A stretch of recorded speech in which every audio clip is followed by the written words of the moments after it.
Assalamualaikum warahmatullahi wabarakatuh. Hamdan syukran ala nikmatillah wa sholli wa sallimu ala rasulillah amma ba'du. Sahabat channel ABM TV yang selalu setia nonton video ini di channel ABM TV, saya doakan semoga Allah melimpahkan rezeki dan Allah menjaga kita dunia dan akhirat. Amin ya Allah ya rabbal alamin. Ikhwan fillah yang dirahmati Allah Subhanahu wa taala, membaca Al-Quran merupakan salah satu peribadahan yang dianjurkan oleh Rasulullah SAW. Bahkan keutamaannya yang sangat luar biasa. Satu kali baca per huruf itu Allah beri 10 kebaikan per huruf. Bahkan kalau kita membacanya dalam sholat itu bukan per huruf 10 kebaikan, tapi Allah berikan per hurufnya itu 100 kebaikan ketika dibaca Al-Quran di dalam sholat. Namun ada amalan yang dijelaskan di dalam kitab Sawi, di dalam hadis dijelaskan ketika kita membaca kalimah ini, membaca ayat ini, maka Allah akan mewakilkan kepada 40 malaikat untuk mencatat ibadah kita seperti ibadah malaikat hingga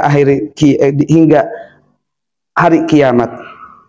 Sehingga malaikat yang dari langit ketujuh akan turun dengan membawa barzah min hadidin, membawa palu atau senjata dari besi, yang apabila ketika setan ingin menggoda kita, maka malaikat itu akan mencambuknya atau memukul setan tersebut sehingga menjauh dari kita.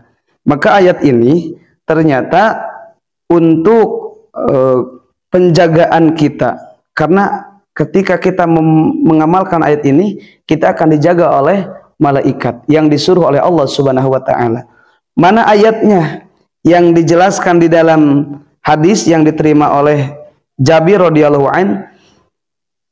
Kata Rasulullah SAW, anna Rasulullah SAW qala, man qara'a salasa ayatin min awali suratil an'ami ila qawlihi wa ya'lamu ma taksibun.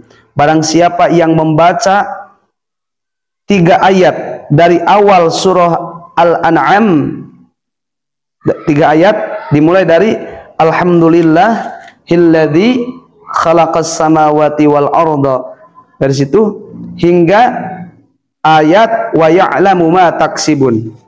Maka di sini dijelaskan keutamaannya, wa qalallahu lahu arba'ina alfa malakin.